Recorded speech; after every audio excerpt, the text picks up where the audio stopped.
Hello children, good morning. How are you? Fine. Okay, चलो बढ़िया है। मैंने आपको जो पहले लेसन पढ़ा है बेटा, अगर आपको उनमें किसी में कुछ डाउट है तो आप अपनी नोटबुक में लिख लीजिए एक साथ, ठीक है। अगर किसी सब्जेक्ट में भी डाउट है तो एक जगह लिख लीजिए। फिर आपको अगर मान लो ये नोटबुक मंगाई गई चेकिंग के लिए तो हम उसको क्लियर करके बता देंगे आपको, ठीक है ना। ओके, चलो आज हम पढ़ते हैं क्लास थर्ड का लेसन नंबर 4 यानी कि पार्ट 4, जिसका नाम है भालू और मधुमक्खियाँ, ठीक है।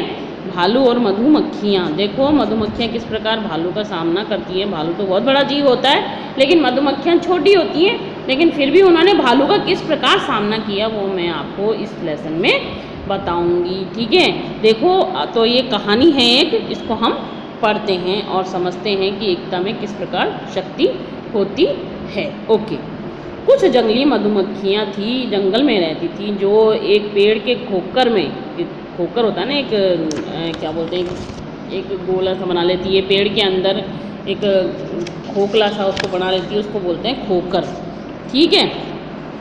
तो उसमें रहती थी। अब उसमें क्या है, उसमें रहती थी, वह खूब मेहनत करती थी। तरह तरह के फूलों से क्या करती थी, वो शहद बटोर कर लाती थी। अपने छत्ते में उसे इकट्ठा करती थी। और क्या करती थी, मेहनत करती थी, खूब चुस्त दिखती। जो मेहनत करता है वो व्यक्ति बहुत चुस्त रहता है, फुर्तीला रहता है, तो ये भी बहुत चुस्त दिखती। साथ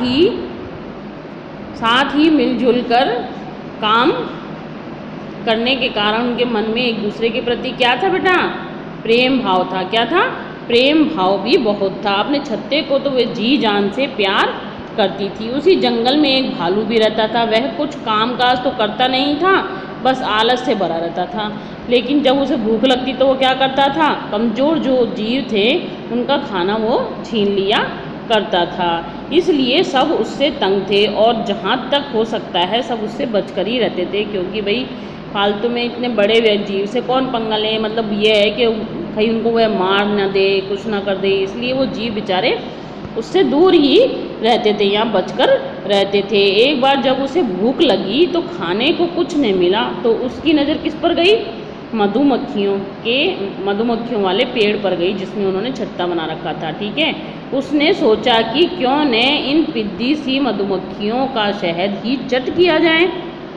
उसने सोचा कि इस छत्ते में शहद होगा, क्यों नहीं इस छत्ते को ही मतलब शहद को चट किया जाए। छत्ते वाले है ना, जो छत्ते में शहद था उसे चट किया जाए। वह उस पेड़ के पास पहुंचा और उस मधुमक्खियों पर रौब झाड़कर बोला, तुम मुझे खुशी खुशी अपना सारा शहद दे दो, वरना मैं पेड़ को उखाड़ फेंकूंगा। उसने यह धमकी किसको दी, मधुमक्खियों को दी, और ज़बरदस्ती सारा शहद चट कर जाऊंगा, ऐसा उसने मधुमक्खियों से कहा। पर मधुमक्खियाँ तो बहुत साहसी थी बेटा, वे हर काम मिलजुल कर करती थी, भेदभाव से परे थी।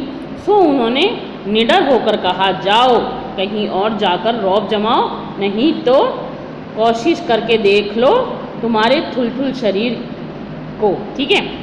उसने कहा यहाँ तो चले जाओ आराम से, नहीं तो कोशिश करके देख लो, अगर तुम शहद खा सकते हो तो खा के देख लो, हैं। उन्होंने क्या किया, भालू को बहुत क्रोध आया ये सुनकर।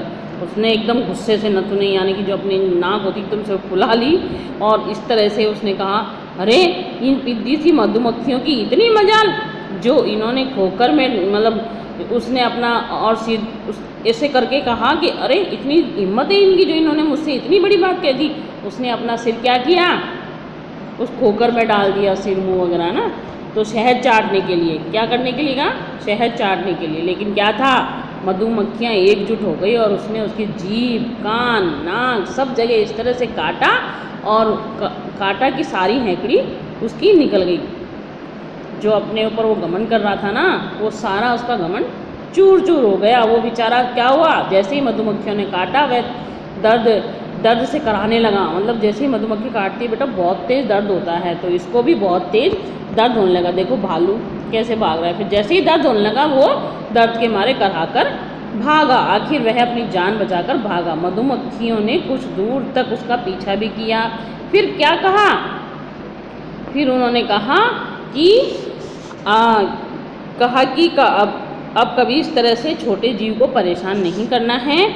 कभी कभी मतलब ये मत भूलना कि छोटे जीव भी अपनी रक्षा करना जानते हैं। उसने कहा कि छोटे जीव भी अपनी रक्षा करना जानते हैं।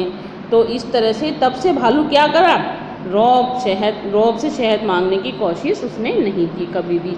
उसने ये रौब जमाना वह भूल गया।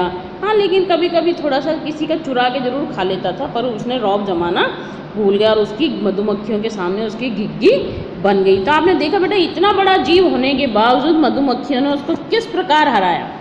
क्यों हराया? क्योंकि उनमें एकता थी। क्या थी बेटा?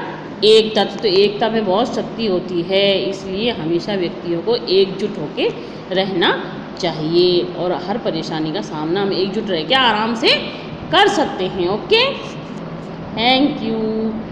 अब देखो, ये तो हो गया आपका लेसन ख़त्म, ठीक है। अब आप अपने शब्दार्थ वगैरह कॉपी में कर लेना और प्रश्न उत्तर भी कॉपी में करना है।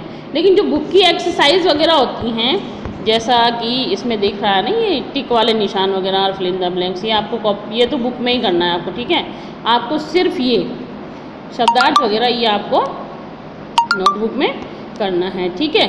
ओके, तो आप अच्छे से कर लेना। Thank you.